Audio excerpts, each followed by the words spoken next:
Troisième mois de l'année 2023, mesdames et messieurs, bienvenue au journal de Soraweb TV. Acquisition de 500 caméras piétons et accessoires ainsi que du dispositif logiciel et matériel permettant l'exploitation des données produites au profit des forces de police et de douane.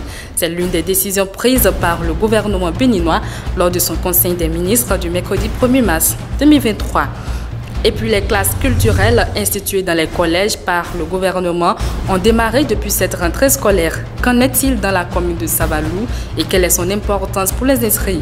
Vous suivrez dans cette édition les clarifications de Parten Tchaou, enseignant des lettres et acteur culturel.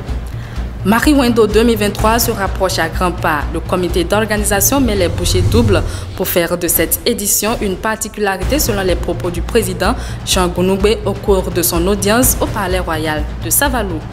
Mesdames et messieurs, c'est tout pour le sommaire. Bienvenue au journal de Soraweb TV.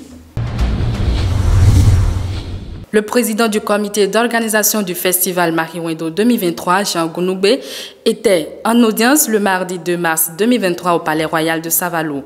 Au cours de cette rencontre, il a exposé les différentes démarches et innovations qui seront mises en œuvre dans cette édition. Il est au micro d'Antoine Adogbibo.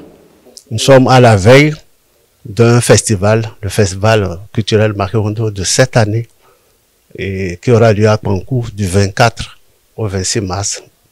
Il était nécessaire qu'on aille le voir parce que c'est sa première participation à ce festival. Le roi n'est pas quelqu'un qui adhère à l'association. Le roi de Savalou, le trône de Savalou déjà, est un trône qui est à la tête de la royauté au niveau des maris. Donc il vient en tant que chef supérieur Marie pour participer pour la première fois à cet événement qui avait commencé depuis longtemps. Et ses prédécesseurs ont toujours été là. Et il nous a dit qu'il était content. Il voit les objectifs et il nous a promis de venir assister à ça. Comme je l'annonçais, un titre inscrit dans les activités prioritaires du programme d'action du gouvernement, les classes culturelles ont démarré depuis cette rentrée scolaire. L'opérationnalisation de ces classes a été actée le mercredi 8 juin 2022 en Conseil des ministres. Une initiative qui vise à outiller et à mettre les apprenants des cours secondaires au pas des réalités artistiques et culturelles de leur pays, le Bénin. Dans la commune de Savalou, ces classes culturelles ont lancé leurs activités selon Parten Tchaou, enseignant des lettres et acteur culturel. C'est un programme qu'il faut encourager parce que c'est 4 disciplines, la musique, le théâtre, l'art plastique et la danse. Donc les enfants vont s'inscrire dans ces classes et ça a déjà démarré au CG1 Savalou où nous avions vu déjà 2 fois, la semaine dernière et cette semaine, des élèves s'inscrire et commencer ces animations, cette formation, cette préformation-là. C'est important parce que en fait c'est un marché potentiel qui est en train d'être animé parce que ce sont les gens, les élèves, les apprenants qui n'ont pas pu réussir jusqu'à aller sur le plan professionnel, qui deviennent des consommateurs. Donc d'ici 5 ans, 10 ans, nous aurons des gens qui vont connaître la valeur de la musique, nous aurons des gens qui vont connaître la valeur de la danse, qui vont connaître la valeur de l'art plastique, un tableau, qu'est-ce que c'est, combien ça peut coûter, ils vont connaître la valeur. Donc c'est une éducation artistique et culturelle qui est en train d'être mise en place. Ce sont des pépinières qui sont en train d'être mises en place pour que demain, d'ici 5 ans, 10 ans, que nous puissions avoir un marché. Parce que tant qu'on n'a pas un marché, on ne peut pas parler d'économie culturelle. La danse, la musique, le théâtre et les arts plastiques sont les secteurs de formation concernés pour cette phase. En dehors de l'élaboration des documents de formation, des efforts ont été réalisés dans l'acquisition des matériels et équipements d'apprentissage, de même que le recrutement des encadreurs. Une dernière information pour mettre un terme à cette édition.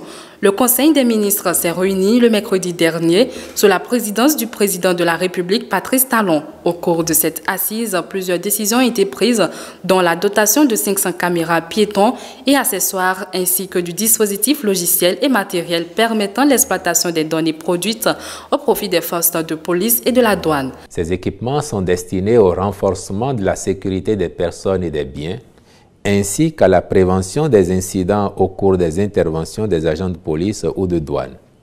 Ils favoriseront par ailleurs le constat des infractions et la poursuite de leurs auteurs grâce à la collecte de preuves tangibles, de même qu'ils aideront à la lutte contre la corruption et à un meilleur respect de la déontologie dans la police et la douane. Le ministre de l'Économie et des Finances, le ministre de l'Intérieur et de la Sécurité publique prendront les mesures appropriées pour intégrer ce dispositif dans l'exécution des missions dévolues à leurs services respectifs. Au cours de cette même session, le gouvernement a décidé d'apporter une assistance humanitaire aux populations sinistrées de l'incendie survenu le 17 février 2023 dans la commune de Soava. Le bilan de cet incendie occasionné par une imprudence humaine fait état de 86 habitations totalement consumées, 110 ménages sinistrés avec un effectif total de 645 personnes, divers biens personnels consumés. Chers internautes de Sora Web TV, c'est tout pour cette session d'information. Merci de nous avoir suivis et prenez rendez-vous pour la semaine prochaine, car le meilleur reste à venir.